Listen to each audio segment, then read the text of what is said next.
Pinirmahan ng sarili kong asawa ang kamatayan ko para sa kanyang kabit. Habang nakaratay ako, narinig ko ang bawat halakhak nila. Sa silid na dugot pawis ko ang nagpundar. Akala nila, isa lang akong mahinang may bahay. Hindi nila alam, ang babaeng pinagtaksilan nila ay isang natutulog na reyna ng dilim. Sa pagdating ng isang makapangyarihang general, sisiguraduhin kong bawat luha ko ay babayaran ninyo ng dugo. Handa ka na bang makilala ang tunay na Lina? Ayoko na siyang makitang nahihirapan, attorney. Masyado nang matagal ang pagtitiis ng asawa ko. At bilang katuwang niya sa buhay, ako na ang gagawa ng pinakamahirap na desisyon para sa kanya. Oras na para bitawan siya. Ang tinig ni Jose ay gumaralgal, punong-puno ng pagdadalamhati na tila babawat salita ay galing sa isang pusong nagdurusa. Ngunit sa ilalim ng puting kumot ng hospital bed, sa loob ng katawang tila isang estatwang walang buhay, ang diwa ni Lina ay sumisigaw sa gitna ng nakakabinging katahimikan. Narinig niya ang bawat kataga. Naramdaman niya ang malamig na hangin mula sa aircon ng silid na humahaplos sa kanyang namumutlang balat, ngunit mas matindi ang lamig na dulot ng mga salitang binitiwan ng lalaking pinag-alayan niya ng lahat. Ang silid na ito, na puno ng amoy ng gamot at antiseptiko, ay naging saksi sa kanyang lihim na pagtangis. Ang ritmo ng makinang nagbibigay sa kanya ng hininga ay ang tanging nagpapatunay na hindi pa siya tuluyang nilalamon ng dilim.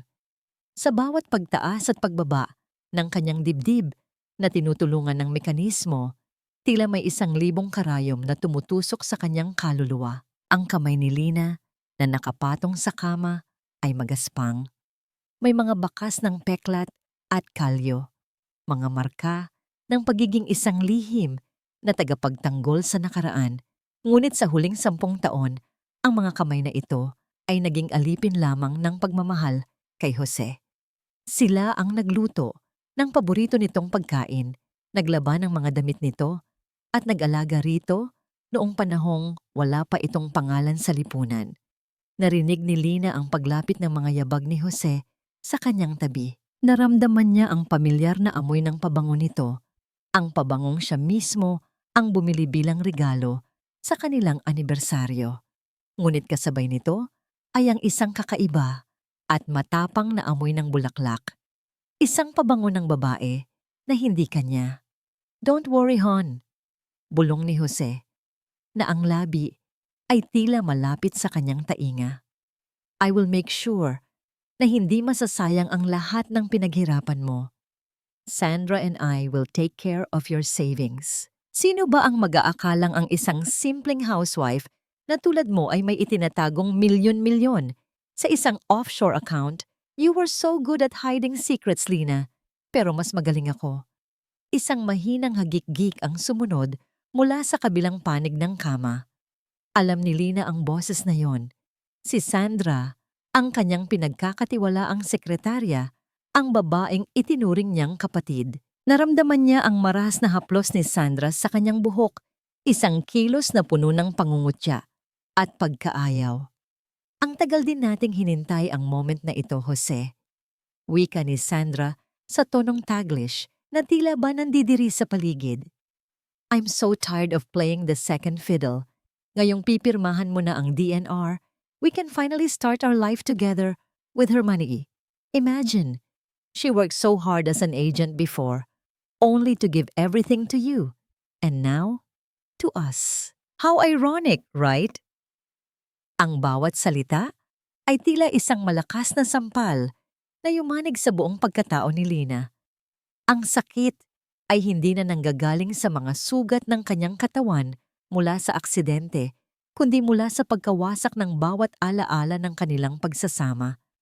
Ang kanyang puso, na pilit na kumakapit sa buhay, ay tila isang ibong may bali, ang pakpak na pilit nagpupumiglas sa isang rehas na bakal. Gusto niyang imulat ang kanyang mga mata, gusto niyang ituro ang mga ito at isigaw ang lahat ng katotohanan. Ngunit ang kanyang katawan ay isang bilangguan ng laman at buto. Narinig niya ang tunog ng pagbukas ng takip ng ballpen, ang bawat hagod ng panulat sa papel, ay tila tunog ng isang hatol na kamatayan sa kanyang pandinig. Sa bawat guhit ng tinta, unti-unting pinapatay ni Jose ang lahat ng pagkakataon para sa kanyang muling pagbangon. Ang lalaking sinumpaan niyang mamahalin hanggang sa huling hininga ay siya mismong nagtatanggal ng karapatan niyang huminga. Tapos na, sabi ni Jose na may tono ng kaginhawaan. Bukod sa DNR, pirmado na rin ang paglilipat ng mga properties. Sa loob ng 24 na oras, ititigil na nila ang support system. Magiging malaya ka na, Lina. At magiging malaya na rin ako mula sa pagpapanggap na mahal kita. Iniwan nila ang silid na may kasamang mahinang tawanan. Iniwan si Lina sa gitna ng malamig at mapanglaw na puting ilaw ng ICU.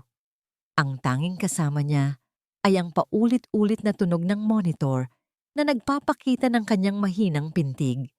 Sa gitna ng kanyang pagkawasak, isang tanong ang paulit-ulit na umaalingaw-ngaw sa kanyang isipan. Isang tanong na punong-puno ng pait at bighati. Ito na ba ang katapusan ng lahat ng kanyang sakripisyo? Ang mamatay sa kamay ng taong pinag-alayan niya ng kanyang buhay at dangal? Habang ang kanyang sariling pawis at dugo ang magiging pundasyon ng kaligayahan ng mga taong nagkanulo sa kanya? Sa ilalim ng maputlang liwanag ng buwan na sumisilip sa bintana ng ospital, ang katahimikan ay tila isang mabigat na kumot na dumadagan sa dibdib ni Lina. Ang bawat pag-angat ng piston ng mechanical ventilator ay naglalabas ng isang mahinang bugso ng hangin, isang mekanikal na buntong hininga na nagpapaalala sa kanya na ang kanyang buhay ay nakasabit na lamang sa isang manipis na kable ng kuryente. Habang nakaratay, ang kanyang diwa ay tila isang ligaw na kaluluwa na naglalakbay sa mga pasilyo ng kanyang nakaraan. Pilit na hinahanap ang sagot kung paano siya nauwi sa ganitong kalunos-lunos na kalagayan. Naaalala niya ang mga gabi sa ibang bansa, noong siya ay isa pang elite agent na kilala sa bilis at talas ng isip. Ang amoy ng pulbura at ang lamig ng bakal ay pamilyar sa kanyang mga kamay. Ngunit tinalikuran niya ang lahat ng iyon para sa isang pangarap, ang maging asawa ni Jose. Ipinagpalit niya ang kanyang mga medalya para sa mga apron at ang kanyang kalayaan para sa 4 na sulok ng isang bahay na binuo niya mula sa sarili niyang mga lihim na ipon. Ang bawat sentimong kinita niya mula sa mga delikadong misyon ay ibinuhos niya sa kumpanya ni Jose, habang nagkukunwari siyang isang simpleng may bahay na tanging pagluluto at paglalaba lamang ang alam. Sayang ka, Lina. Isang tinig ang muling pumasok sa silid, bumasag sa kanyang pagmumuni-muni. Si Sandra iyon. Narinig ni Lina ang mahinang kaluskos ng mamahaling tela ng damit ng babae habang ito ay umuupo sa tabi ng kanyang kama. Naramdaman niya ang malamig na dulo ng mga kuko ni Sandra na pilit na dumadaan sa kanyang pisngi. Isang haplos na hindi pagkalinga, kundi isang panunukso. "You were so perfect, so martyr," wika ni Sandra na may halong tawa sa kanyang boses. "Actually, bilib din ako sa'yo. Pinanindigan mo ang pagiging mahirap para lang hindi ma-pressure si Jose. Pero alam mo, iyon din ang dahilan kung bakit siya nagsawa. Who would want a wife na laging amoy bawang at mukhang pagod, di ba? While me, I gave him the thrill he needs. I gave him the status that your housewife persona couldn't provide."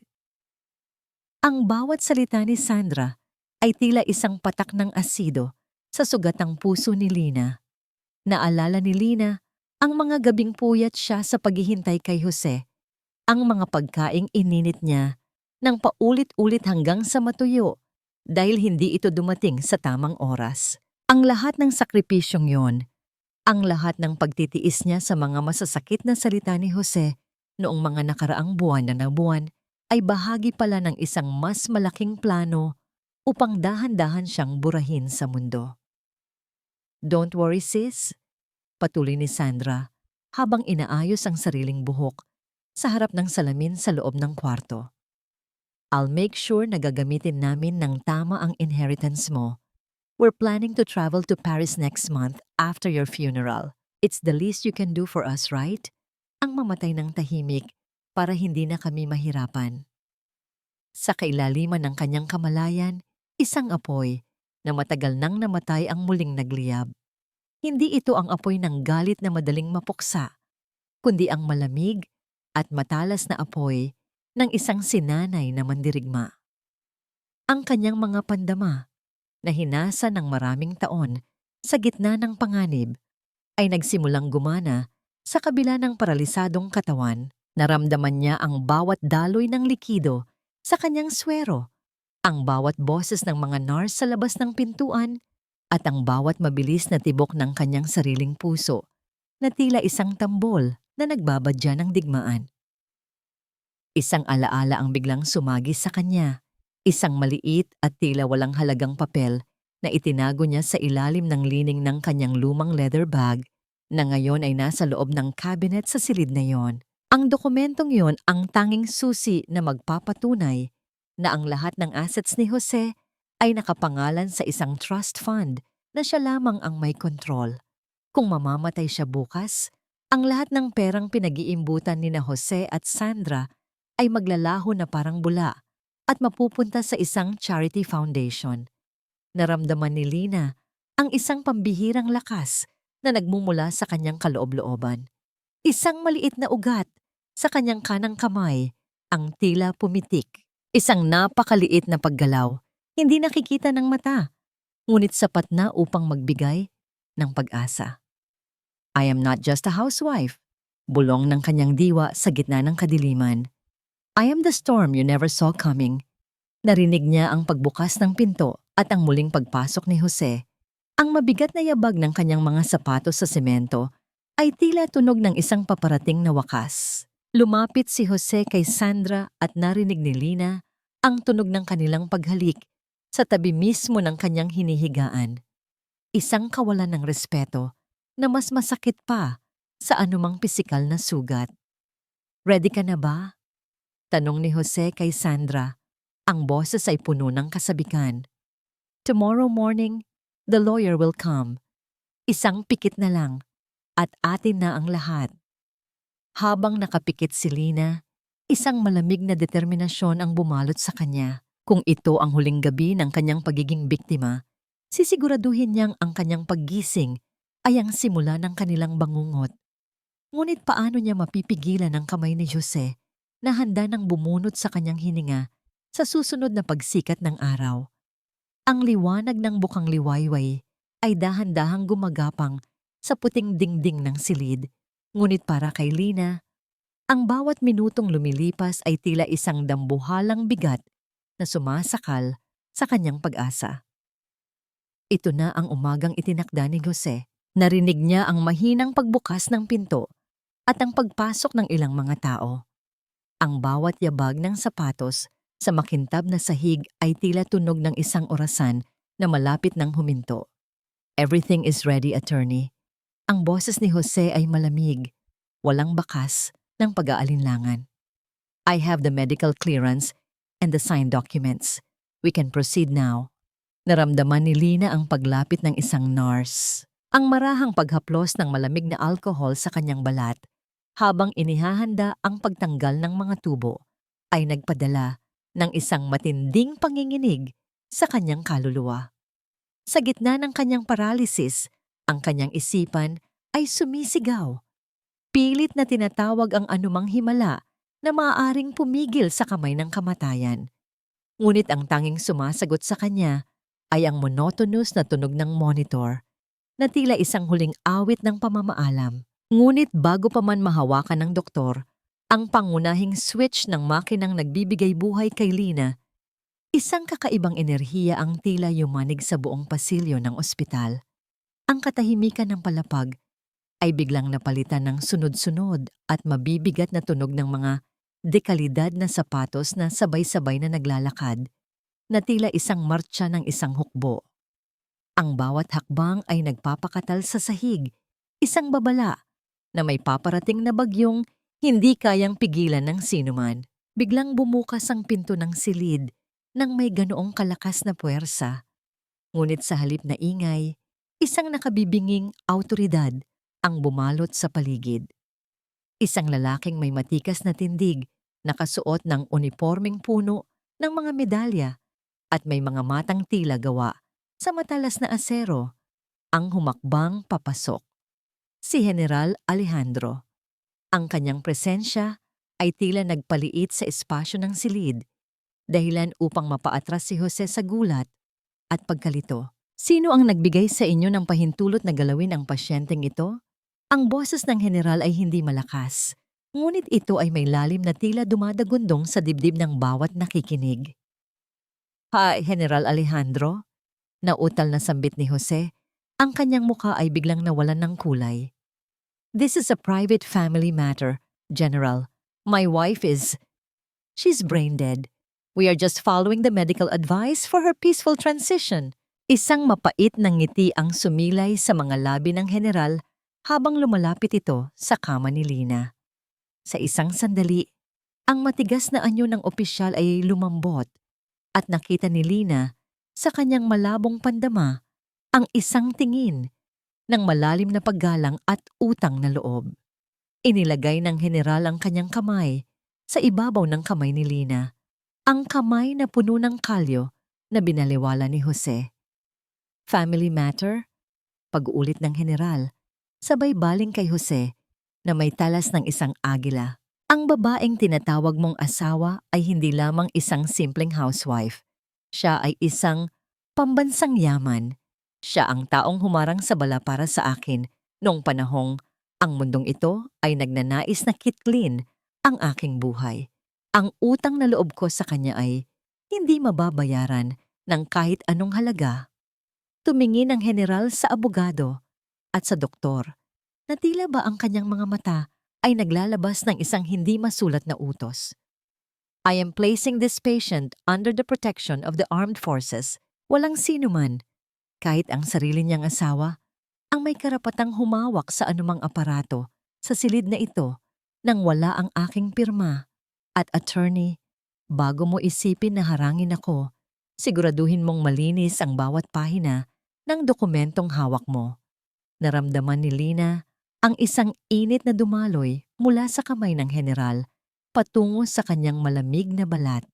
Ang takot na kanina ay sumasakal sa kanya ay uant-unting napalitan ng isang pakiramdam ng seguridad.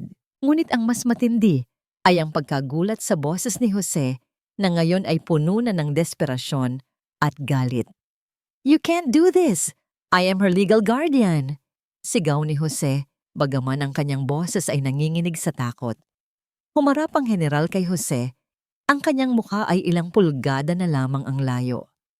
I can and I will. Dahil alam ko ang mga bagay na akala mo ay nabaon na sa limot. Alam ko kung paano nangyari ang aksidente, Jose. At alam ko kung anong klaseng regalo ang ibinigay mo sa kanya bago siya nawalan ng malay. Isang nakabibinging katahimikan ang muling namayani. Ang titig ng general ay tila isang kutsilyong naghihiwa sa mga kasinungalingan ni Jose. Sa gitna ng tensyong ito, naramdaman ni Lina ang isang pambihirang pagnanais na lumaban. Ang kanyang diwa ay hindi na lamang nakikinig. Ito ay naghahanda na. Iwan ninyo kami, utos ng general. Ngayon din. Habang pilit na kinakaladkad ni Jose ang kanyang sarili palabas, kasunod ang nanginginig na si Sandra, na iwan ng general sa tabi ni Lina. Yumuko ito ng bahagya at bumulong sa paraang tila isang panalangin. Gising ka na, alam ko, bulong ni Alejandro. Huwag kang matakot, Commander. Narito na ako para bayaran ang utang ko. Pero kailangan mong sabihin sa akin, handa ka na bang bawiin ang lahat? Sa sandaling iyon, sa unang pagkakataon, mula nang mangyari ang aksidente, naramdaman ni Lina ang isang malinaw at mariing pintig sa kanyang kanang hintuturo. Isang sagot na hindi man narinig ng mundo ay naramdaman ng lalaking tanging nakakaalam ng kanyang tunay na halaga. Ang hangin sa labas ng ICU ay tila naging malapot at mahirap langhapin para kay Jose habang mabilis siyang naglalakad palayo. Ang kanyang mga kamay ay nanginginig at hindi mapakali sa loob ng bulsa ng kanyang mamahaling Amerikana.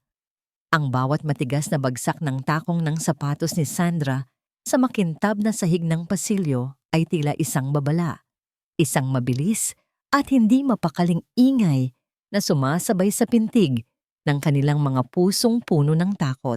Hindi sila tumigil hanggang sa makapasok sila sa loob ng isang bakanteng waiting room kung saan ang tanging maririnig ay ang mabilis at malalim nilang paghinga.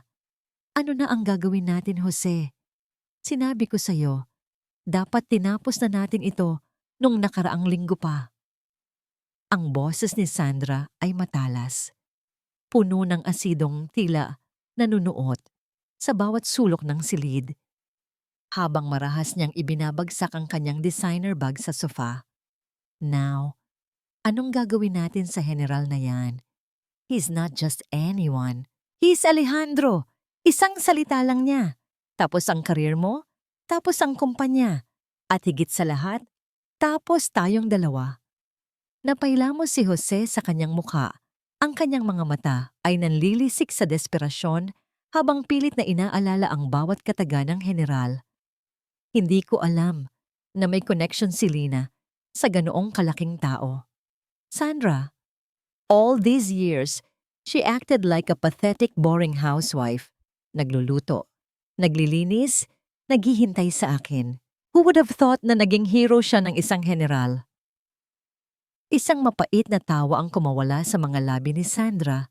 Ang kanyang mga mata ay puno ng pangungutya habang tinititigan ang nanginginig na asawa ni Lina. Hero, maybe she's smarter than you think, Jose. Baka ginamit lang niya ang pagiging martir para pagtakpan ng mga lihim niya. But that's not the point now. Ang point ay buhay pa rin siya at protektado siya ng militar. If she wakes up and tells them everything about the accident, tumigil ang mundo ni Jose nang marinig ang salitang accident. Ang kanyang isipan ay bumalik sa gabing iyon. Ang madilim na kalsada, ang ulan na bumubuhos ng malakas sa windshield, at ang sandaling pilit niyang iniliko ang manibela habang si Lina ay mahimbing na natutulog sa tabi niya. Ang bawat detalye ng gabing iyon ay tila isang multong humahabol sa kanya sa bawat sandali ng kanyang paggising. Hindi siya magigising, bulong ni Jose, bagaman ang kanyang tinig ay tila isang tuyot na dahon na malapit ng tangayin ng hangin. The doctor said she's in a deep coma, maski si Alejandro. Hindi kayang utusan ang utak ni Lina na gumana. Ngunit bago pa man makasagot si Sandra, ang katahimikan ng silid ay nabasag ng isang banayad, ngunit paulit-ulit na tunog ng notification mula sa cellphone ni Jose. Sa bawat pag-ilaw ng screen, ang malamig na pawis sa noo ni Jose ay lalong dumami nang tingnan niya ang mensahe. Ang kanyang mukha ay biglang nawalan ng lahat ng kulay. Tila ba ang lahat ng dugo sa kanyang katawan ay sabay-sabay na lumubog sa lupa. What is it? Bakit ganyan ang mukha mo? Tanong ni Sandra. Ang kanyang boses ay puno ng kaba habang pilit na sinisilip ang screen. It's from the bank. Nauutal na sabi ni Jose. Ang kanyang mga daliri ay halos hindi na kayang hawakan ng telepono. Lahat ng joint accounts namin, lahat ng corporate funds na inilipat ko sa pangalan mo, naka-freeze. May court order na nakalakip. Under investigation for suspicious transactions and embezzlement. Ang bawat salita ay tila isang dambuhalang pader na gumuho sa ibabaw ni Sandra. Ang kumpanyang pinangarap nilang pagharian, ang perang inaasahan nilang magbibigay sa kanila ng luksuryosong buhay sa ibang bansa, ay tila unti-unting naglalaho sa harap ng kanilang mga mata. Ang kasakimang nagbuklod sa kanila ay nagsisimula na ngayong maging isang lason na dahan-dahang papatay sa kanilang relasyon. Embezzlement? Paanong nangyari iyon? Sino ang magrereklamo? Lina is in a coma. Sigaw ni Sandra, ang kanyang ganda, ay unti-unting napapalitan ng isang hitsura ng isang desperadang babae. Tumingin si Jose sa pinto ng waiting room. Tila ba inaasahan niyang papasok ang general anumang sandali. Hindi ko alam, Sandra, pero may isang bagay akong napagtanto. Ang general, hindi siya pumunta rito para lang magdalaw. He came here to hunt. Sa loob ng ICU, sa gitna ng katahimikan at ng mekanikal na hininga ng makina, ang diwa ni Lina ay patuloy na nagmamasid. Bagaman ang kanyang mga mata ay sarado, ang kanyang kaluluwa ay tila isang tahimik na manonood sa nagaganap na gulo sa labas. Naramdaman niya ang presensya ni Alejandro sa kanyang tabi, ang init ng pag-asa na dala nito. Ngunit sa kabila ng proteksyon ng general, isang madilim na katotohanan ang nananatili sa kanyang isipan. Isang lihim na hindi alam ni Alejandro. Isang lihim na siya lamang at ang kanyang kaaway ang nakakaalam. Ang aksidente sa kalsada ay hindi ang unang pagkakataon na sinubukan siyang patayin ni Jose.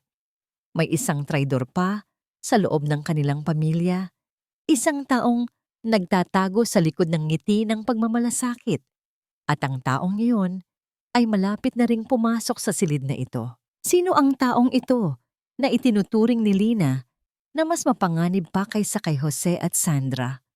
At sa gitna ng nagaganap na digmaan para sa kanyang buhay at ari-arian, kakayanin kaya ng kanyang lupaypay na katawan na magbigay ng babala bago pa maging huli ang lahat? Lina, kung gising ka man dyan sa loob ng katawan mo, huwag mong isiping ililigtas ka ng general na yan hanggang dulo. Panandalian lang ang proteksyong ito. Sa huli, ako pa rin ang asawa mo. Ako pa rin ang may hawak sa kapalaran mo. Ang boses ni Jose ay isang madilim na bulong na tila laso na dahan-dahang kumakalat sa payapang hangin ng ICU. Nakatayo siya sa tabi ng kama ni Lina. Ang kanyang anino ay mahaba at tila isang dambuhalang linta na sumisipsip sa natitirang liwanag ng silid. Wala rito si General Alejandro. Lumabas ito pansamantala upang kausapin ang mga doktor, at ginamit ni Jose ang bawat segundong yon upang ihasik ang kanyang takot. Sa loob ng kanyang paralisadong katawan, naramdaman ni Lina ang bawat salita ni Jose na tila mga malalamig na daliri na sumasakal sa kanyang leeg. Ang bawat pangungutya nito ay nagpapaalala sa kanya ng mga taon ng kanyang pagtitiis. Ang mga gabing hindi siya natutulog upang tapusin ang mga reports ni Jose. Ang mga pagkakataong ibinenta niya ang kanyang mga hiyas upang punan ang kakulangan sa budget ng kumpanya nito. Ang lahat ng pagmamahal na ibinigay niya ay ginamit ni Jose bilang sandata upang dahan-dahan siyang ibaon sa limot. Ngunit may kakaibang nangyayari sa loob ni Lina. Ang bawat pananakot ni Jose ay tila nagiging mitya ng isang natutulog na bulkan. Naramdaman niya ang isang kuryente na dahan-dahang gumagapang mula sa kanyang gulugod patungo sa kanyang mga dulo ng daliri. Ang bawat selula sa kanyang katawan na tila mga sundalong naghihintay ng hudyat ay nagsimulang magising mula sa isang mahabang pagkakahimbing. "Look at you," patuloy ni Jose. Ang kanyang kamay ay marahas na humawak sa gilid ng kama ni Lina. "Napakaswerte mo dahil maski sa ganitong kalagayan, may mga tao pa ring handang magpakamatay para sa iyo. Pero hindi mo alam ang totoo, Lina. Ang perang inaasahan mong magliligtas sa iyo, mapupunta sa amin yon. I'll make sure na bago ka man lang tuluyang mawala, makikita mo kaming masaya ni Sandra gamit ang lahat ng pinaghirapan mo." Inilapit ni Jose ang kanyang mukha sa mukha ni Lina. Ang kanyang mabahong hininga ng alak at sigarilyo ay tila isang insulto sa kabanalan ng buhay. Ngunit sa sandaling iyon, nang madama ni Lina ang presensya ng kanyang kaaway sa ganoong kalapit na distansya, ang kanyang diwa ay nag-utos ng isang bagay na matagal na niyang hindi nagagawa. Isang matalas na pintig ang dumaan sa kanyang kanang kamay. Ang kanyang hintuturo na tila isang maliit na kidlat sa gitna ng kadiliman ay biglang kumitig. Hindi lamang ito isang simpleng reflex, ito ay isang sadyang pagpapakita ng buhay. Napahinto si Jose. Ang kanyang mga mata ay nanlaki habang nakatitig sa kamay ni Lina. Ang katahimikan ng silid ay tila naging mas mabigat, kung saan ang tanging maririnig ay ang paulit-ulit na tunog ng medical monitor na biglang bumilis ang ritmo na tila isang babala ng isang paparating na unos. Lina, bulong ni Jose, ang kanyang boses ay biglang naging manipis at puno ng pangamba. Gumagalaw ka ba? Impossible. Sabi ng mga doktor, you're practically a vegetable. Dahan-dahang inilapit ni Jose ang kanyang kamay upang hawakan ang pulso ni Lina. Ngunit bago pa man dumapo ang kanyang mga daliri, ang mga talukap ng mata ni Lina ay bahagyang nanginig.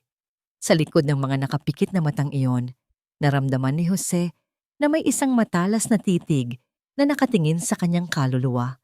Hinuhusgahan ang bawat kasalanang ginawa niya. Biglang naramdaman ni Jose ang isang matinding lamig na tila nagmumula sa sahig patungo sa kanyang puso. Ang pakiramdam na siya ang predator ay biglang naglaho. Sa halip, naramdaman niya na siya ang biktima na nakakulong sa loob ng isang hawla kasama ang isang nagigising na leon. Ang bawat tunog ng makina sa silid ay tila nagiging isang nakakabinging tinig na sumisigaw ng kanyang pangalan. Hindi maaari. Mabilis na umatras si Jose. Ang kanyang likod ay bumangga sa cabinet ng mga gamot. Ang kanyang mukha ay puno ng pawis at ang kanyang mga mata ay hindi maalis sa kamay ni Lina na ngayon ay muling tumahimik, ngunit may baon ng mensahe ng paniningil. Sa sandaling iyon, ang pinto ng ICU ay bumukas. Pumasok si General Alejandro. Ang kanyang mga mata ay agad na dumapo kay Jose na mukhang nakakita ng multo. Ang general ay lumapit ng may awtoridad. Ang bawat hakbang ay nagbibigay ng pakiramdam ng isang pader na hindi matitibag. May problema ba rito, Jose? Ang boses ng general ay malamig at puno ng paghihinala. Hindi makapagsalita si Jose. Ang kanyang lalamunan ay tila natuyuan ng lahat ng laway. Tumingin siya kay Lina, pagkatapos ay sa general at mabilis na umiling bago nagmamadaling lumabas ng silid nang hindi lumilingon. Naiwan ang general sa tabi ni Lina. Lumapit ito at marahang hinawakan ng kanyang noo. Isang kilos na puno ng tunay na pagmamalasakit. Ramdam ko ang galit mo, Lina. Nararamdaman ko ang bawat pintig ng puso mo na tila isang tambol ng digmaan. Huwag kang magmadali. Hayaan mong sila ang unang mamatay sa takot bago mo sila tuluyang harapin. Sa gitna ng katahimikan, isang lihim na tagumpay ang naramdaman ni Lina. Ang takot sa mga mata ni Jose, ang kanyang unang matamis na ganti. Ngunit habang unti-unting nagbabalik ang kanyang lakas, isang panibagong panganib ang kanyang nararamdaman. Ang traitor na tinutukoy ng kanyang gunita, ang taong kasabwat ni Jose na mas malapit sa kanya kaysa sa sinuman, ay papasok na sa ospital na ito sa susunod na oras. Sino ang taong ito na may daladalang mga bulaklak, ngunit may nakatagong lason sa kanyang bulsa? At hanggang kailan kayang magpanggap ni Lina na siya ay tulog pa bago siya tuluyang sumabog sa galit? Ang amoy ng sampagita at ang pamilyar na halimuyak ng menthol ay dahan-dahang humalo sa malamig na hangin ng ICU na tila isang yakap mula sa nakaraan na pilit na kumakatok sa puso ni Lina. Narinig niya ang mahihina at tila nag-aalangan na mga hakbang. Ang tunog ng tsinelas na sumasayad sa makintab na sahig na mas mabagal at mas mabigat kaysa sa mga yabag ng mga nurse. Lin, anak? Isang gumaralgal na tinig ang bumasag sa katahimikan. Si Nanay Isabel iyon, ang ina ni Jose. Naramdaman ni Lina ang isang magaspang ngunit mainit na kamay na dahan-dahang humawak sa kanyang palad. Kasunod ang isang banayad na halik sa kanyang noo. Ang bawat patak ng luha ng matanda na pumatak sa balat ni Lina ay tila ulan na nagdidilig sa tuyot at nagngangalit na lupa ng kanyang kaloob-looban. Sa loob ng maraming taon, si Nanay Isabel ang tanging naging kakampi ni Lina sa loob ng tahanan ng mga De Vega. Noong mga panahong minamaliit siya ni Jose dahil sa pagiging simpleng may bahay, ang matanda ang palaging nagpapaalala sa kanya ng kanyang halaga. Ngunit ngayong nakikita ni Lina ang pagdurusa ng kanyang biyenan, ang kanyang galit kay Jose ay lalong nag-alab. Paanong natiis ng sarili niyang asawa na saktan ng kaisa-isang taong nagbigay rito ng buhay? Patawarin mo ang anak ko, Lina. Bulong ni Nanay Isabel. Ang kanyang mga balikat ay nayayanig sa bawat pagpigil ng kanyang pagtangis. Alam kong may mali. Alam kong hindi aksidente ang lahat. Nakita ko ang mga mata ni Jose. Anak, puno ng takot at kasakiman. Ibenta ko na ang maliit nating lupa sa probinsya. Ibinigay ko sa kanya ang pera para sa pagpapagamot mo. Pero nalaman kong hindi niya iyon ibinayad sa ospital. Ang diwa ni Lina ay tila nyanig ng isang malakas na kulog. Ibinenta ni Nanay Isabel ang tanging ari-ari ang natitira sa kanya para lamang iligtas siya. Ngunit ginamit ni Jose ang perang yon para sa sarili nitong karangyaan kasama si Sandra. Ang kabuktutan ni Jose ay wala talagang hangganan. Biglang bumukas ang pinto ng silid at ang pamilyar na amoy ng matapang na pabango ni Sandra ang muling namayani. Ang bawat hakbang ng kanyang takong ay tila isang insulto sa kabanalan ng pagdadalamhati ni Nanay Isabel. Mommy, why are you still here? I told you, you should be resting at home. Ang boses ni Sandra ay puno ng pekeng pagmamalasakit, isang tonong Taglish na tila ba nandidiri sa presensya ng matanda. You're just making yourself sick. Jose and I are handling everything, okay? Handling everything? Lumingon si Nanay Isabel. Ang kanyang mga mata ay nanlilisik sa galit sa kabila ng kanyang panghihina. Gaya ng pag-handle nyo sa pera na ibinigay ko? Nasaan ang bayad sa ospital, Sandra? Bakit may mga banta na ililipat si Lina sa isang charity ward kung hindi pa tayo makakapagbayad? Isang nakabibinging katahimikan ang namayani. Naramdaman ni Lina ang paghigpit ng hawak ni Sandra sa kanyang handbag. Sa loob ng kanyang paralisadong katawan, ang dugo ni Lina ay tila kumukulo. Gusto niyang bumangon at ipagtanggol ang matanda. Gusto niyang itulak ang mapagpanggap na babaeng ito palabas ng kanyang buhay. Mommy, you don't understand how business works, sagot ni Sandra. Ang kanyang boses ay naging malamig at matalas. We had to reinvest the money to save Jose's company. Kapag lumago yun, mas mapapabuti si Lina. Huwag ka na ngang makialam. You're just an old woman who knows nothing but gardening. Laspagan na ang ginagawa niyo. Sigaw ni Nanay Isabel. Ngunit ang kanyang boses ay tila isang kandilang nauubusan na ng mitya. Kung hindi niyo ititigil ito, tatawag ako ng mga pulis. Isusumbong ko kayo. Isang mahinang hagik-gik ang kumawala kay Sandra. Lumapit siya ng dahan-dahan kay Nanay Isabel at bumulong sa paraang tila isang ahas na naglalabas ng lason. Go ahead, Mommy. Subukan mo. Pero tandaan mo, lahat ng dokumentong pinirmahan mo noon, ang special power of attorney na ibinigay mo kay Jose, ibinibigay noon sa amin ang karapatang ilagay ka sa isang home for the aged kung magiging unstable ang mental health mo. And trust me, I can make that happen tomorrow. Napaupo si Nanay Isabel sa sahig. Ang kanyang buong katawan ay nanginginig sa takot at kawalan ng pag-asa. Naramdaman ni Lina ang pighati ng matanda na tila ba ito ay sarili niyang sugat. Ang kanyang diwa ay sumigaw sa gitna ng kadiliman. Isang panawagan sa lahat ng kanyang nakaraang lakas at kakayahan. Sa sandaling iyon, ang medical monitor sa tabi ng kama ay biglang naglabas ng isang mabilis at sunod-sunod na tunog na tila isang hudyat ng muling pagkabuhay ng isang natutulog na hukbo. Ang bawat guhit sa screen ay naging matulis at agresibo. Naramdaman ni Lina ang isang matinding bugso ng enerhiya na dumaloy sa kanyang buong katawan, isang puwersang hinubog ng kanyang pagmamahal sa matanda at ng kanyang galit sa mga traidor. Dahan-dahan, ang mga daliri niya sa kanang kamay ay kumuyom ng mahigpit.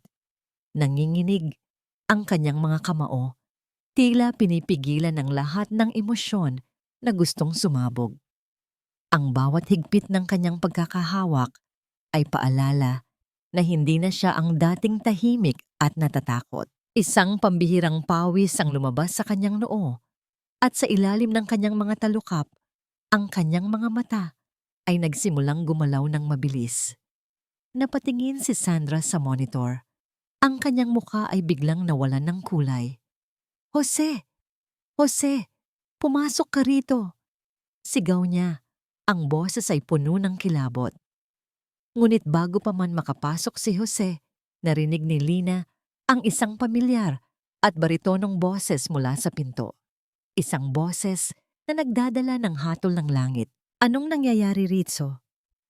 Si General Alejandro ay nakatayo sa pintuan.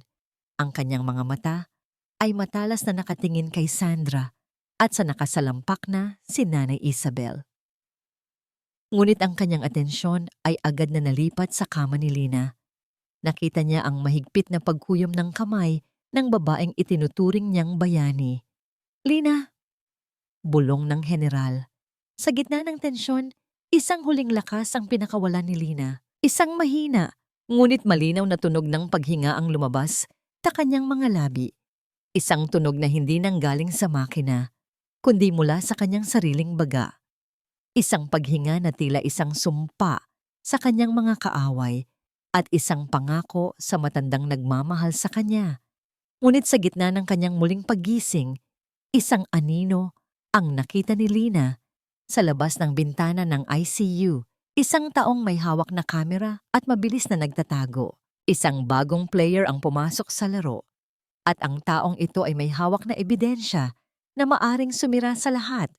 Kabilang na ang plano ng general. Sino ang misteryosong kumuha ng litrato sa loob ng silid? At sa oras na tuluyang imulat ni Lina ang kanyang mga mata, kakayanin kaya niya ang katotohanang mas malalim pa ang ugat ng kataksilan kaysa sa iniisip niya?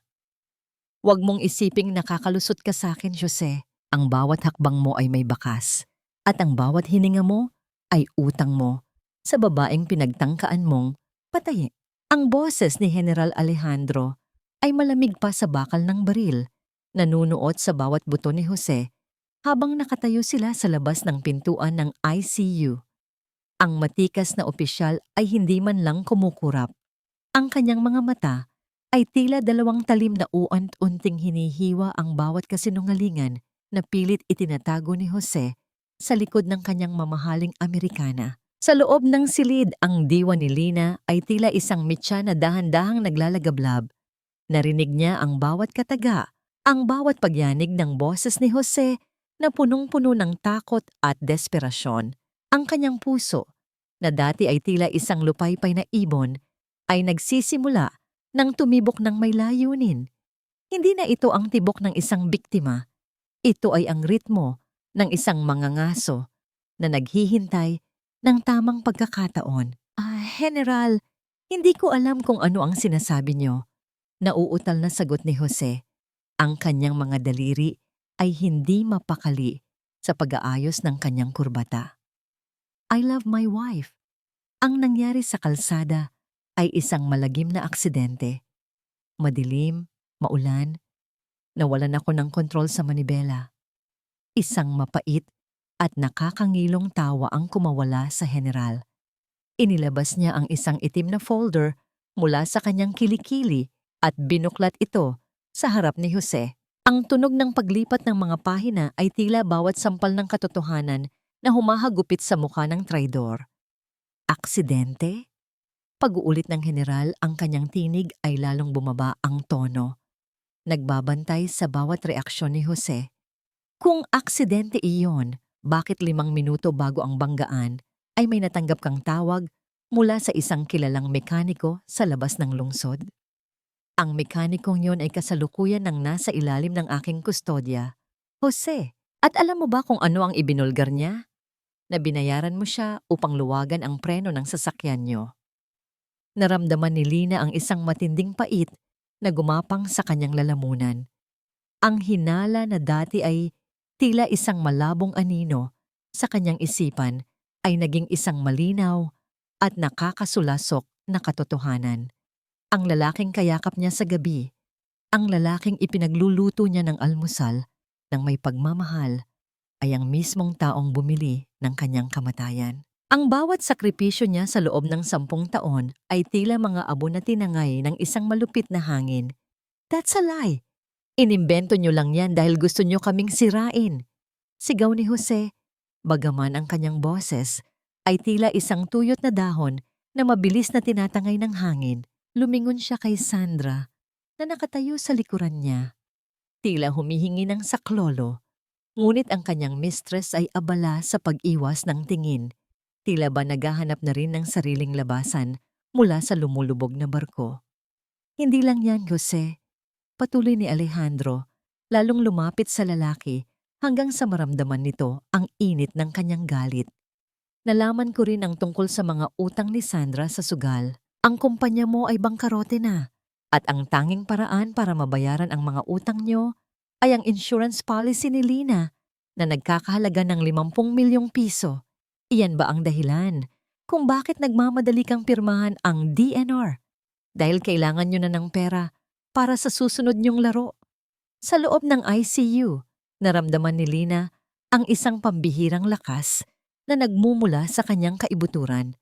Ang kanyang mga mata na matagal nang nakapikit sa mundong ito ay nagsimulang manginig ng husto. Ang bawat selula ng kanyang utak na sinanay sa loob ng maraming taon bilang isang elite agent ay mabilis na nag-aayos ng impormasyon.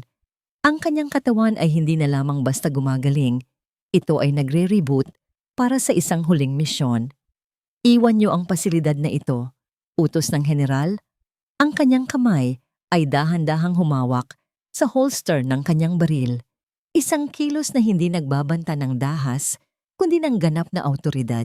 Mula ngayon, ang bawat galaw niyo ay babantayan ng aking mga tauhan. Kapag napatunayan ng mga eksperto ang sabotage sa sasakyan, sisiguraduhin kong sa kulungan. Kayo magdiriwang ng inyong kalayaan. Habang pilit na kinakaladkad ni Jose ang kanyang nanginginig na katawan palabas ng ospital, kasunod si Sandra na panay ang bulong ng mga mura. Isang malalim na katahimikan ang muling bumalot sa silid ni Lina. Lumapit si Alejandro sa kama. Inayos ang kumot ng babae ng may pag-iingat na tila ba ito ay isang mamahaling kristal. Lina, narinig mo ba? Bulong ng general. Huwag kang mag-alala. Ang maskara nila ay tuluyan ng nalaglag. Wala na silang mapagtataguan. Ngunit sa sandaling iyon, ang medical monitor sa tabi ni Lina ay biglang naglabas ng isang mahaba at matinis na tunog na hindi tumitigil. Ang guhit sa screen ay naging tuwid at walang buhay. Ang bawat nurse at doktor ay nagmamadaling pumasok sa loob. Ang tunog ng kanilang mga mabilis na hakbang ay tila isang babala ng kamatayan. Code Blue, we're losing her! Sigaw ng doktor. Ang general ay napaatras. Ang kanyang mukha ay puno ng kilabot. Hindi ka maaaring mamatay ngayon, Lina. Hindi ngayon. Habang ang mga doktor ay pilit na ibinabalik ang pintig ni Lina, ang kanyang diwa ay tila lumilipad sa isang malawak at puting espasyo. Ngunit sa gitna ng kadilimang ito, nakita niya ang misteryosong tao na kanina ay kumukuha ng litrato. Ang taong yun ay hindi pala kaaway ni Alejandro. Ang taong yun ay may hawak na isang bagay na mas mahalaga kaysa sa anumang ebidensya ng general. Isang video recording ng huling sandali ni Lina sa loob ng sasakyan bago ang banggaan. Sino ang taong ito na tila isang anino sa dilim? At sa gitna ng kanyang pakikipagbuno sa kamatayan, pipiliin ba ni Lina na bumalik sa mundong puno ng sakit? O tuluyan na siyang magpapahinga sa kapayapaan? Ang silid na kanina ay saksi sa pag-uusig ay naging isang madugong labanan sa pagitan ng buhay at kamatayan.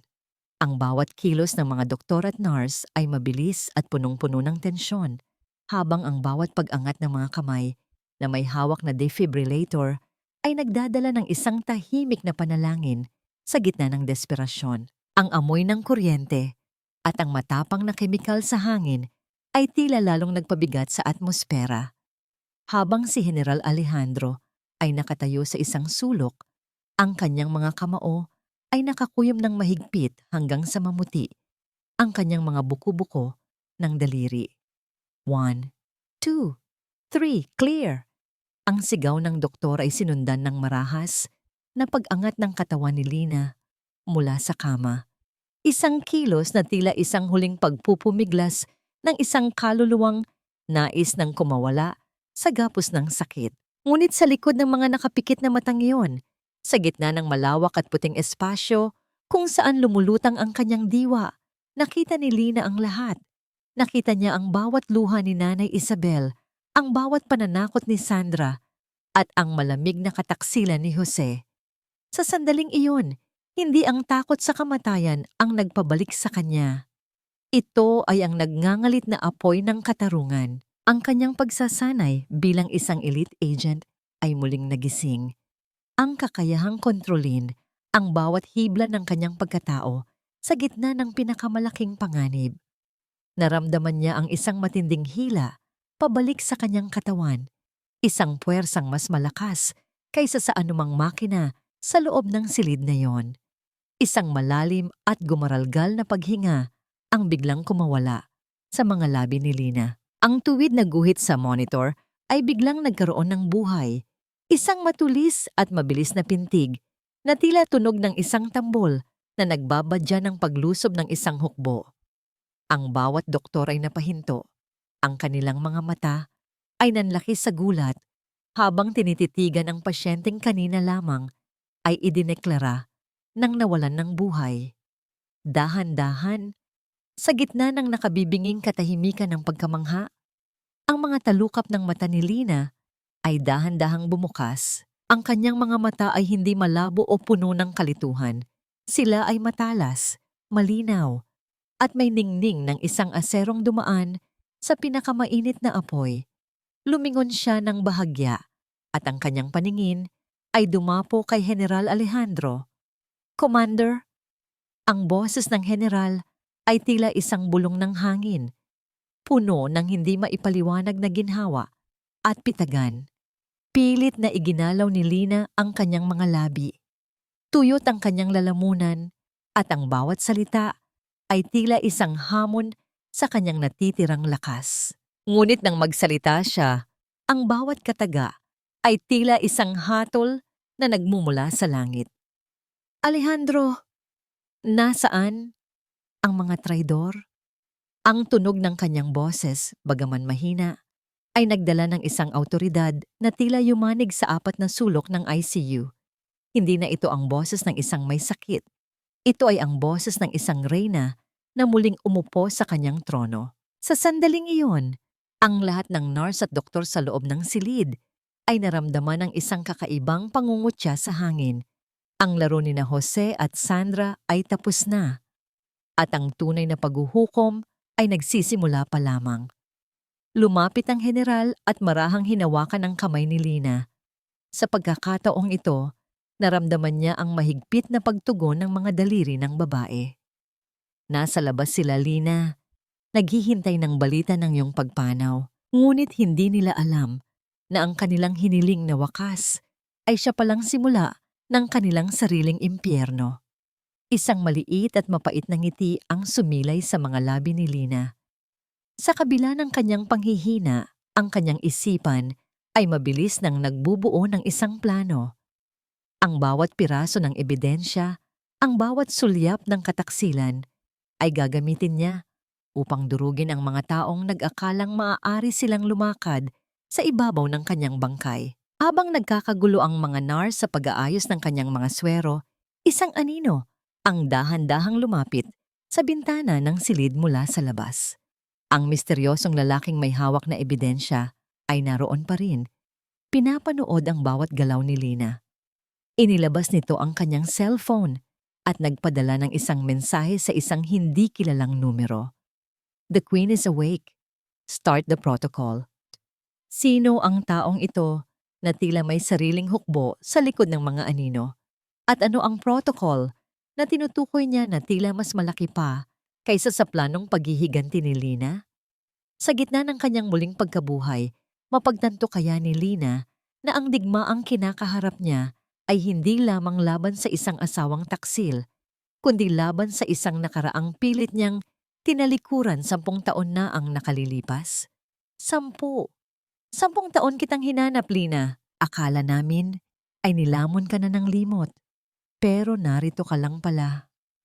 Nagpapakasakit sa piling ng isang lalaking walang ibang ginawa, kundi tapakan ng iyong dangal.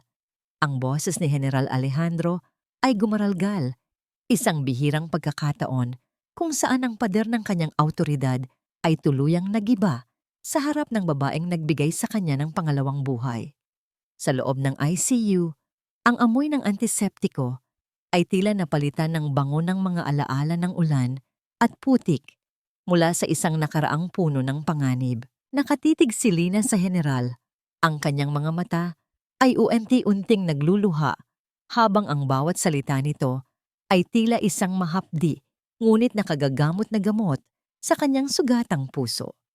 Sa gitna ng kanyang panghihina, ang diwa ni Lina ay tila muling dinala sa masukal na kabundukan ng Mindanao. 12 taon na ang nakalilipas. Ramdam niya ang lamig ng ulan na humahagupit sa kanyang balat at ang bigat ng katawan ni Alejandro na pasan-pasan niya sa kanyang mga balikat. Naaalala niya ang bawat paghingal niya, ang bawat hakbang sa madulas na putik habang ang mga kaaway ay nakabuntot sa kanila. Ang tunog ng mga putok sa malayo ay tila mga kulog na walang tigil, ngunit hindi siya tumigil, hindi siya bumitaw. "Commander, iwan mo na ako rito," bulong ni Alejandro noon. Ang kanyang uniforme ay puno ng dumi at dugo. "Ligtas ka na. Huwag mo nang itaya ang buhay mo para sa isang tulad ko." Ngunit sa halip na sumunod, mas lalong hinigpitan ni Lina ang kapit sa lalaki. "Sa mundong ito, Alejandro, walang iwanan. Kung mamamatay tayo, mamamatay tayong lumalaban." Ang alaalang iyon ay tila isang matalim na kutsilyo na humiwa sa kasalukuyang realidad ni Lina. Ang babaeng matapang at walang kinatatakutan ay naging isang asawang sunod-sunuran at biktima ng panloloko. Isang mapait na ngiti ang sumilay sa kanyang mga labi habang nakatingin sa kanyang mga kamay na ngayon ay payat at nanginginig sa ibabaw ng puting kumot. "I gave it all up for him, Alejandro," mahinang wika ni Lina. Ang kanyang boses ay tila isang tuyot na dahon. "Pinili kong maging normal. Pinili kong maging asawa lang. I thought love was enough to change a person. Pero ang pag-ibig ko pala ang naging hawla ko." Hindi pag-ibig ang tawag doon, Lina. Iyon ay pagsasamantala. Tugon ng general. Ang kanyang mga mata ay muling nagninga sa galit habang inaalala ang ginawa ni Jose. "Noong nalaman kong ikaw ang asawa ng taong lumapit sa akin para sa proteksyon ng kanyang kumpanya, hindi ko mapaniwalaan. Ang viper ng aming unit, naging isang housewife na inaabuso sa sarili niyang tahanan." Naramdaman ni Lina ang isang matinding hiya, ang tinatawag na hiya ng isang Pilipina na nagtiis ng labis para sa pamilya ngunit nauwi sa wala. Ngunit kasunod nito ay ang isang mainit na bugso ng determinasyon. Ang utang na loob ni Alejandro ay hindi lamang isang pasasalamat. Ito ay ang kanyang huling sandata upang bawiin ang kanyang pagkatao. "Bakit mo ako tinutulungan ngayon?" tanong ni Lina. Ang kanyang paningin ay direkta sa mga mata ng general. "Dahil ang utang na loob ay hindi natatapos sa isang misyon, Commander. At dahil ang protocol na sinimulan mo bago ka nag-undercover 10 taon na ang nakalilipas ay hindi pa rin natatapos. Ang kumpanya ni Jose, hindi lang yun basta negosyo. Ginamit niya ang pera mo para punduhan ang mga bagay na kinakalaban natin noon pa man." Nanlaki ang mga mata ni Lina. Ang bawat piraso ng puzzle ay nagsisimula ng magtagpi-tagpi. Ang pagpapakasal ni Jose sa kanya, ang aksidente, ang kasakiman ni Sandra, lahat ng ito ay bahagi ng isang mas malaking sabwatan na hindi niya namalayan dahil sa kanyang bulag na pagmamahal. Biglang narinig ang isang banayad na katok sa pintuan. Pumasok ang isang batang opisyal at may ibinigay na isang tablet kay Alejandro. Nang makita ng general ang nasa screen, ang kanyang mukha ay naging seryoso at malamig. Narito na siya, bulong ni Alejandro. Sino Mino? Tanong ni Lina. Ang kanyang puso ay nagsisimula na namang bumilis ang tibok. Ang misteryosong tao na kumuha ng litrato sa'yo, sagot ng general habang inihaharap ang tablet kay Lina. Siya ang informant na matagal ko nang hinihintay at hindi mo paniniwalaan kung sino siya. Sa screen ng tablet, nakita ni Lina ang isang video feed mula sa parking lot ng ospital. Isang babaeng nakasuot ng itim na hoodie ang dahan-dahang nagtatanggal ng kanyang takip sa mukha. Nang makita ni Lina ang mukha ng babae, tila tumigil ang pag-ikot ng kanyang mundo. Ang babaeng iyon ay ang mismong tao na inaasahan niyang patay na, ang kanyang dating kapareha sa serbisyo na huling nakita sa isang sumabog na gusali. 10 taon na ang nakalilipas. Buhay siya. Bulong ni Lina, ang kanyang boses ay nanginginig sa gulat at takot. Buhay siya. At mayroon siyang ebidensya na hindi lang si Jose ang gustong pumatay sa'yo, wika ni Alejandro. Lina, ang digmaang ito ay mas malalim kaysa sa pagtataksil sa kama. Handa ka na bang malaman ang totoong dahilan kung bakit kanila gustong burahin sa mundo? Habang ang monitor sa tabi ni Lina ay naglalabas ng isang regular at matatag na tunog, naramdaman niya ang isang matinding kaba. Sino pa ang gustong pumatay sa kanya bukod kay Jose? At ano ang kinalaman ng kanyang nakaraan sa kasalukuyang trahedya ng kanyang buhay? Ang pagbangon ni Lina ay hindi na lamang para sa paghihiganti. Ito ay para sa isang katotohanang maaaring sumira sa lahat ng kanyang pinaniniwalaan. Ang bawat lagok ng mamahaling alak sa baso ni Jose ay tila may kasamang pait na hindi niya maipaliwanag, habang ang katahimikan ng kanyang malawak na opisina ay dahan-dahang nagiging isang masikip na hawla. Ang amoy ng katad na upuan at ang bango ng mga dokumentong naglalaman ng kanyang mga pangarap na yaman ay tila uant-unting napapalitan ng amoy ng napanis na pag-asa. Nakatingin siya sa labas ng bintana, sa mga ilaw ng lungsod na dati ay tila ba nasa ilalim ng kanyang mga paa. Ngunit ngayon ay tila mga matang nanonood sa kanyang bawat pagkakamali. Jose, bakit hindi mo sinasagot ang mga tawag ko? Kanina pa nag-i-insist ang mga investors na magkaroon ng emergency meeting. Ang boses ni Sandra ay matalas na bumasag sa katahimikan. Ang bawat hakbang ng kanyang takong sa sahig ay tila tunog ng isang paparating na paghuhukom. Pumasok siya sa silid na punong-puno ng galit. Ang kanyang mukha ay hindi nakakikitaan ng lambing, kundi ng purong desperasyon. Hindi ko alam kung ano ang sasabihin sa kanila. Sandra! Sigaw ni Jose, sabay bagsak ng baso sa mesa na nagdulot ng pagtalsik ng alak sa mga puting papel. Naka-freeze ang lahat. Wala akong maipakitang pondo. Ang akala nilang matatag na kumpanya ay tila isang bahay na gawa sa baraha na dahan-dahang tinitibag ng general na yon. Isang mapait na ngiti ang sumilay sa mga labi ni Sandra, isang ngiting puno ng panunumbat. General? O ang asawa mo? Sabi ko sa'yo, Jose, may mali sa babaeng yon. And now, look at us. Nagmumukha tayong mga pulubi dahil sa isang housewife na akala mo ay kontrolado mo. Lumapit si Sandra sa kanyang bag at nagsimulang maghakot ng ilang mahahalagang gamit mula sa drawer ni Jose. Ang kanyang mga kilos ay mabilis at walang pag-aalinlangan.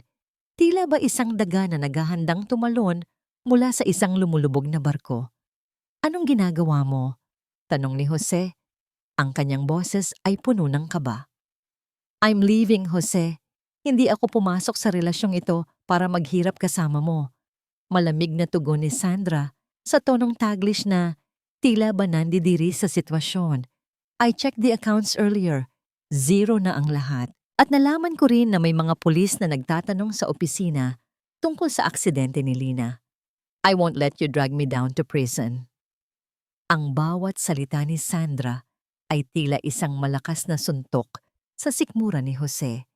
Ang babaeng sinamba niya, ang babaeng ipinagpalit niya sa 10 taon ng katapatan ni Lina ay ang unang taong tatalikod sa kanya sa oras ng kagipitan. Naramdaman ni Jose ang isang matinding lamig na bumabalot sa kanyang puso.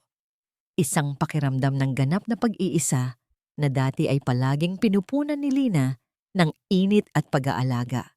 Biglang narinig ang isang mahinang kaluskos ng papel sa ilalim ng pinto ng opisina. Isang puting sobre ang dahan-dahang pumasok, tila isang tahimik na mensahero mula sa dilim.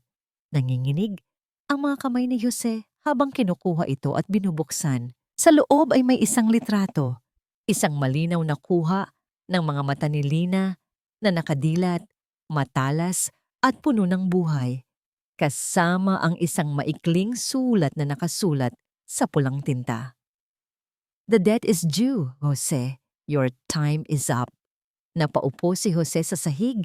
Ang kanyang buong katawan ay nayayanig sa matinding kilabot. Ang bawat tunog ng aircon sa silid ay tila nagiging isang nakakabinging bulong ng pangalan ni Lina. Sa kanyang imahinasyon, nakikita niya ang kanyang asawa na dahan-dahang bumabangon mula sa kama ng ospital. Suot ang kanyang lumang uniforme at handa nang bawiin ang lahat ng ninakaw niya. "Sandra! Sandra, tulungan mo ako." Pagmamakaawa ni Jose, ngunit ang tanging sumagot sa kanya ay ang tunog ng pagsasara ng pinto ng opisina. Iniwan siya ng tanging taong akala niya ay karamay niya.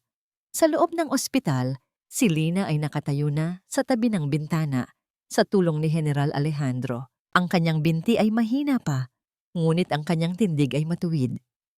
Nakatingin siya sa malayo, sa direksyon ng kanilang bahay, habang ang hangin ng gabi ay humahaplos sa kanyang maikling buhok.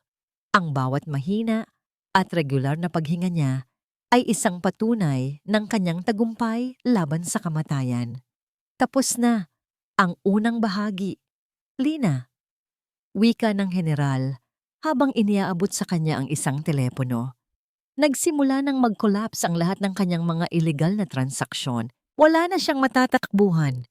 Kinuha ni Lina ang telepono at tiningnan ang screen. Isang video feed ang lumitaw. Si Jose, na nakaluhod sa sahig ng kanyang opisina, umiiyak at nagsusumamo sa hangin. Walang awang pinapanood ni Lina ang pagkasira ng lalaking pumatay sa kanyang puso.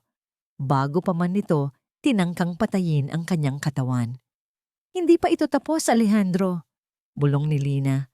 Ang kanyang boses ay malamig at puno ng determinasyon. "Gusto kong makita niya ang mukha ko bago siya tuluyang mawalan ng lahat.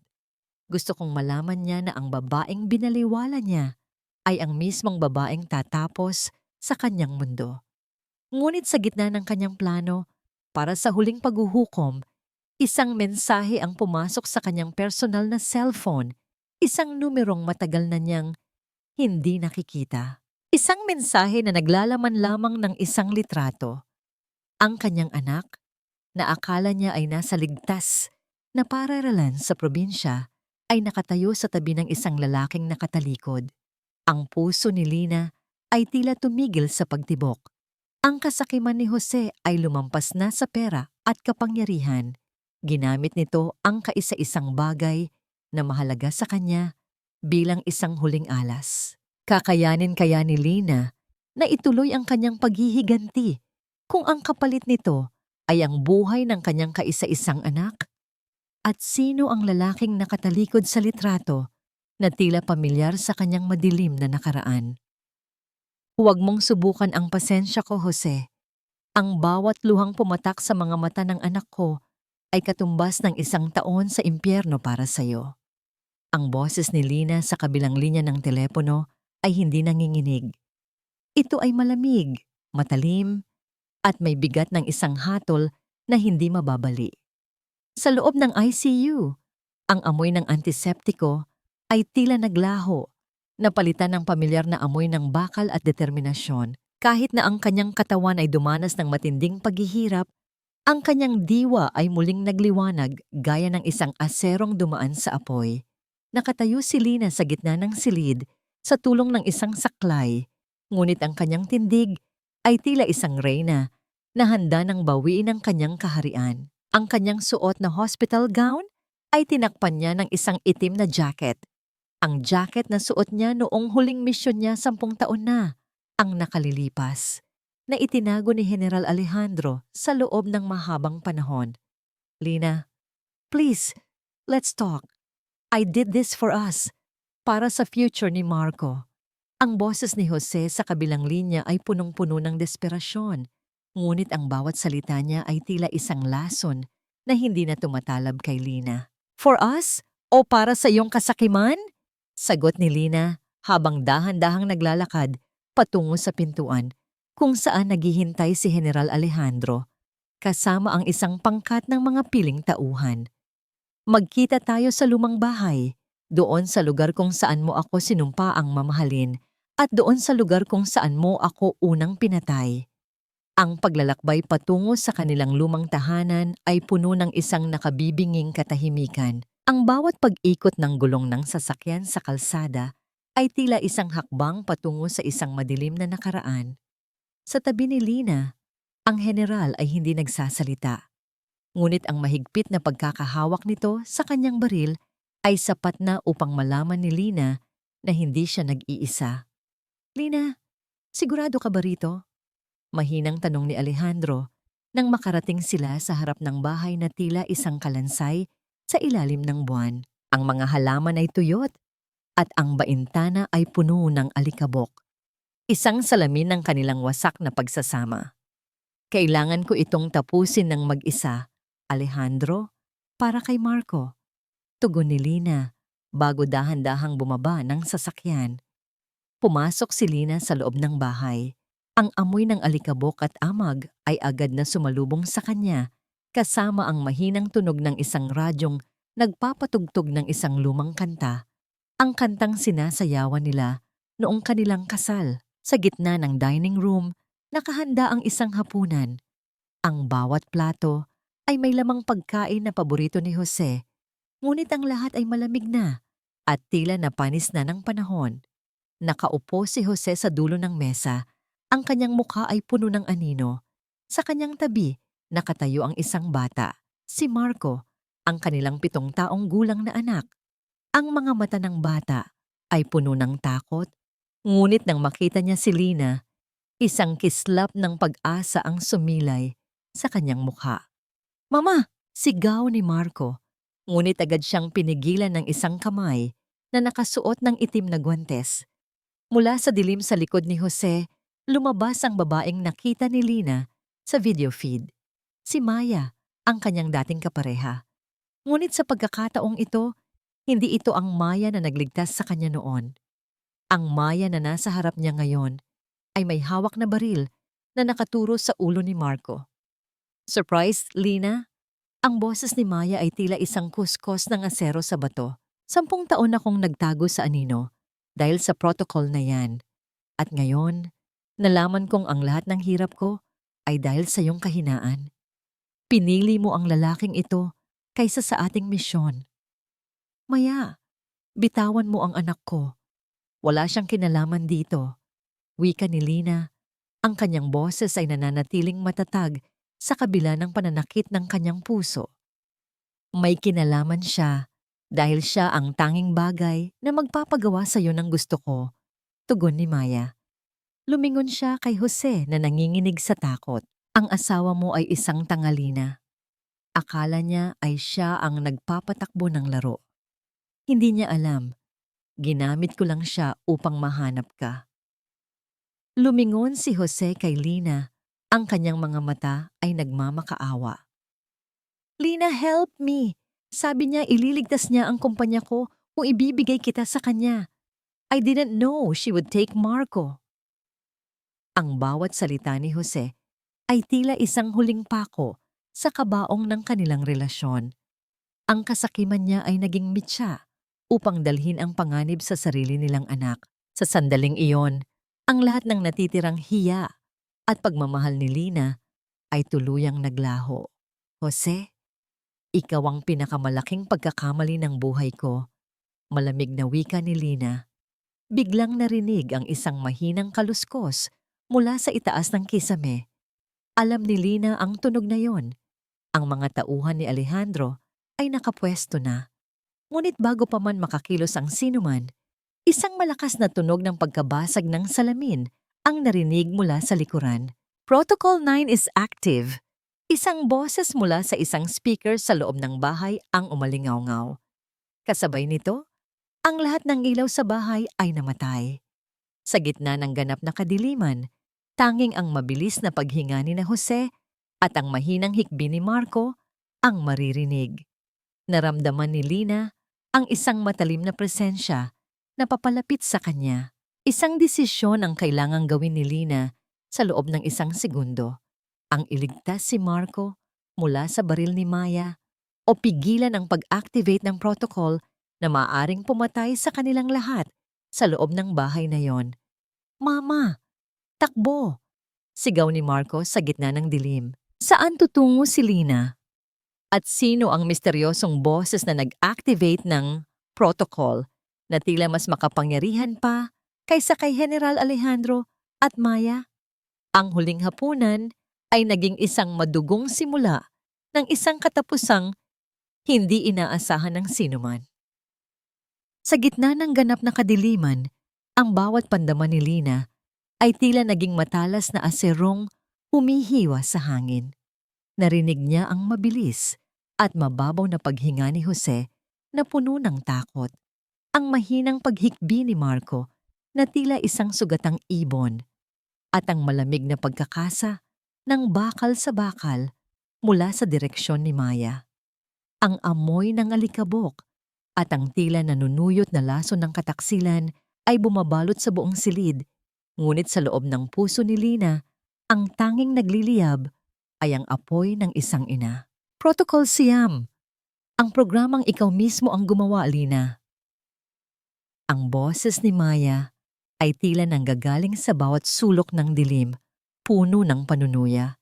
Isang sistema na nakadisenyo para burahin ang lahat ng ebidensya sa oras na mabigo ang misyon. At sa pagkakataong ito, ang misyon mo ay mabuhay, pero tila wala ka ng pagkakataon. Isang matalim na apoy ang sumiklab mula sa dulo ng baril ni Maya na panandali ang nagbigay ng liwanag sa silid. Ang pagyanig ng hangin sa bawat putok ay tila sampal ng kamatayan, ngunit sa isang iglap, ang katawan ni Lina ay kumilos ng may bilis na hindi inaasahan mula sa isang taong galing sa koma. Gamit ang kanyang saklay bilang sandata, buong lakas niyang iwinasiwas ito patungo sa mesa, dahilan upang tumalsik ang mga plato at baso, na lumikha ng isang kaguluhan sa pandinig na nagpalito kay Maya. "Marco, dapa!" sigaw ni Lina. Ang kanyang boses ay nangingibabaw sa ingay ng pagkabasag ng mga kagamitan. Naramdaman ni Lina ang pagdamba niya sa malamig na sahig. Ang kanyang mga braso ay mahigpit na yumakap sa maliit na katawan ng kanyang anak. Ang init ng katawan ni Marco at ang mabilis nitong pintig ng puso ay nagbigay kay Lina ng isang pambihirang lakas. Sa sandaling iyon, ang pintuan ng bahay ay gumuho sa ilalim ng bigat ng isang puwersang hindi matitinag. Ang pagpasok ng mga tauhan ni Alejandro ay tila isang dambuhalang alon na tumangay sa kadiliman.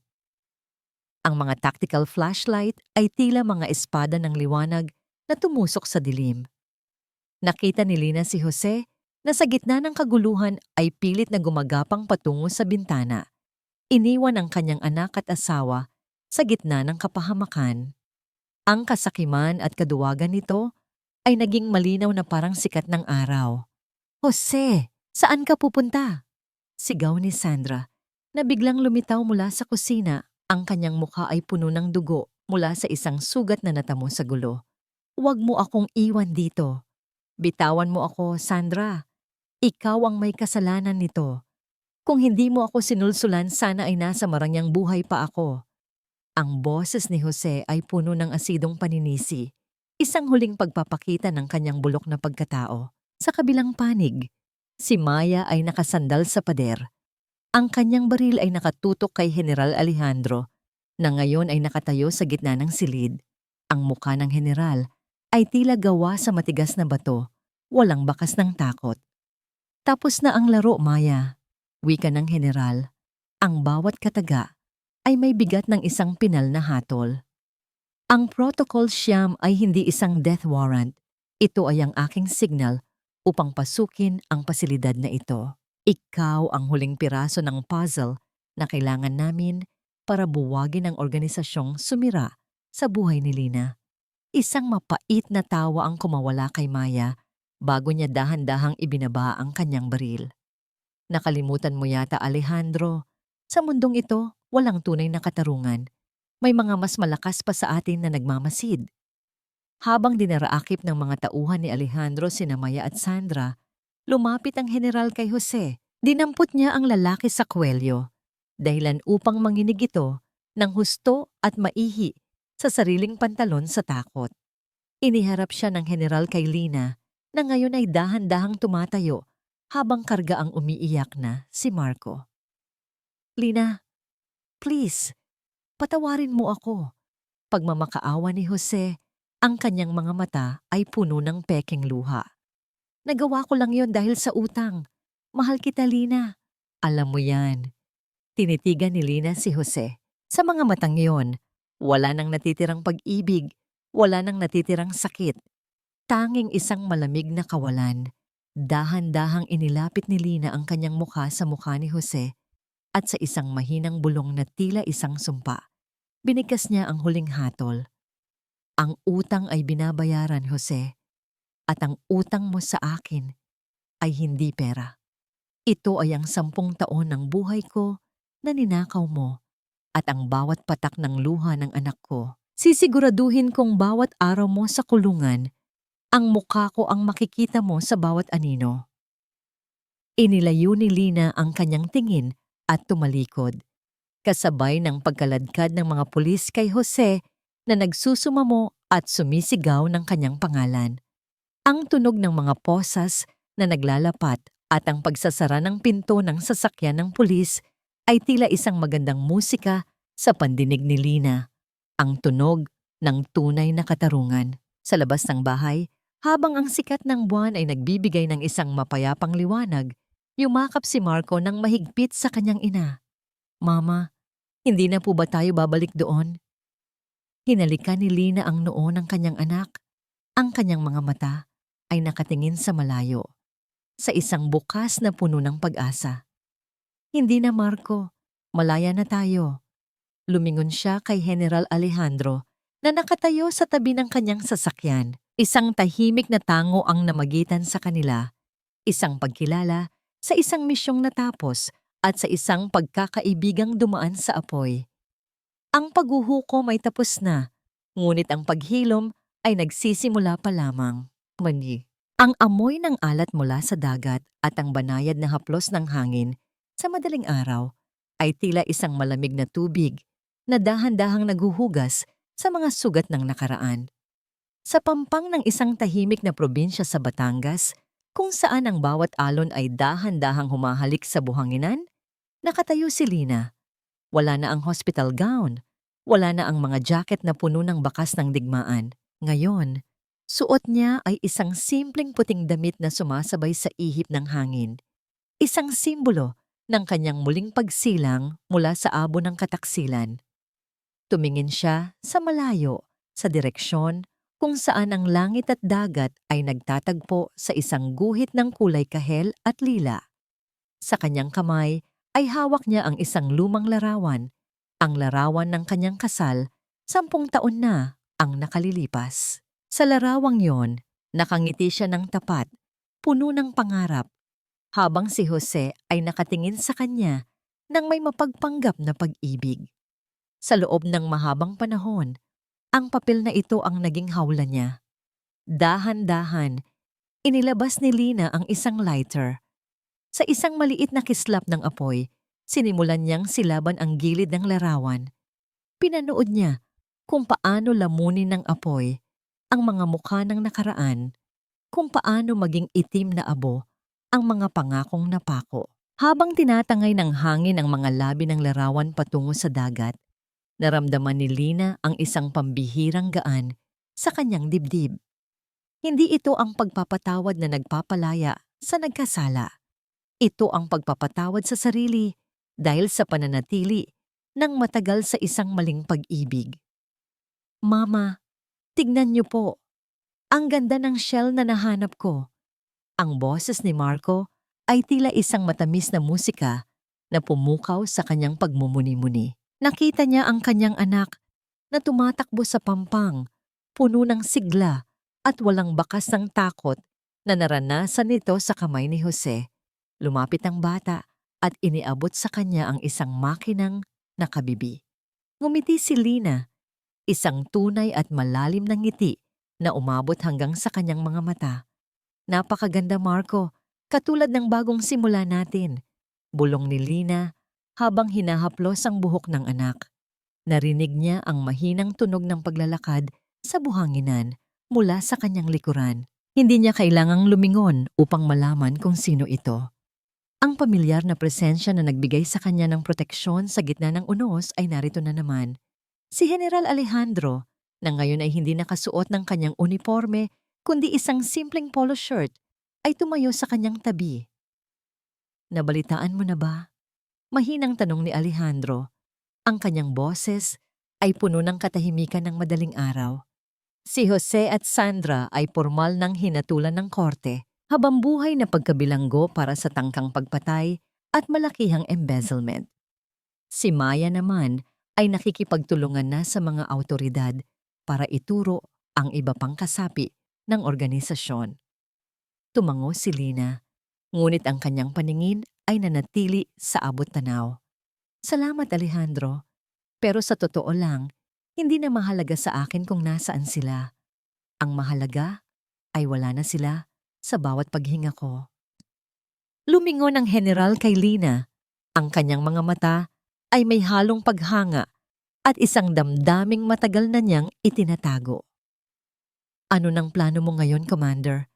Ang unit ay laging bukas para sa iyo. Ang bayan ay kailangan pa rin ng isang tulad mo. Isang banayad na iling ang isinagot ni Lina. Tumingin siya kay Marco na muling naglalaro sa malayo. Ang misyon ko sa ngayon ay maging isang ina, Alejandro.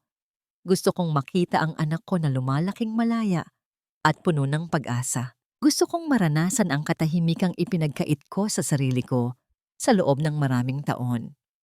Hinawakan ni Alejandro ang balikat ni Lina. Isang hawak na puno ng respeto at isang tahimik na pangako. Kung gayon, hayaan mong bantayan ko ang katahimikang yon. Hindi bilang isang general, kundi bilang isang kaibigan na handang maghintay kung kailan ka muling magiging handang magbukas ng iyong puso. Hindi sumagot si Lina, ngunit hindi rin niya inalis ang kamay ng general. Sa halip, hinayaan niya ang init nito na magbigay ng panibagong pag-asa. Ang pag-ibig ay maaaring nakasugat sa kanya ng malalim, ngunit ang pagkakaibigan at katapatan ang dahan-dahang nagtatahi sa kanyang wasak na pagkatao. Habang ang araw ay tuluyang sumisikat, nagbibigay ng gintong liwanag sa buong karagatan, napagtanto ni Lina ang tatlong bagay. Una, hindi kailanman naging kahinaan ang pagiging isang asawang nagmamahal. Ang tunay na kahinaan ay ang kawalan ng konsensya ng mga taong nanakit sa kanya. Pangalawa, ang katarungan ay hindi lamang nakukuha sa loob ng korte, kundi sa bawat araw na pinipili mong maging masaya sa kabila ng sakit. At pangatlo, ang tunay na kapayapaan ay matatagpuan sa piling ng mga taong handang manatili sa tabi mo, hindi dahil sa utang na loob, kundi dahil sa tunay na pagpapahalaga. Huminga ng malalim si Lina, nilanghap ang sariwang hangin ng kalayaan. Ang kwento ng kanyang pagiging biktima ay tapos na. Ngayon, ang bawat hakbang niya sa buhanginan ay hindi na bakas ng isang tumatakas, kundi marka ng isang babaeng muling nagmamay-ari ng kanyang tadhana. Halika na, Marco. Marami pa tayong gagawing alaala. Tawag ni Lina sa kanyang anak. Habang naglalakad ang mag-ina palayo sa pampang, kasunod si Alejandro. Ang dagat ay dahan-dahang binura ang kanilang mga yapak sa buhangin. Tila ba sinasabi na ang bawat dumi ng nakaraan ay tuluyan ng nalinis at ang hinaharap ay isang malinis na pahina na handa ng sulatan ng bagong kabanata ng pag-ibig at pag-asa.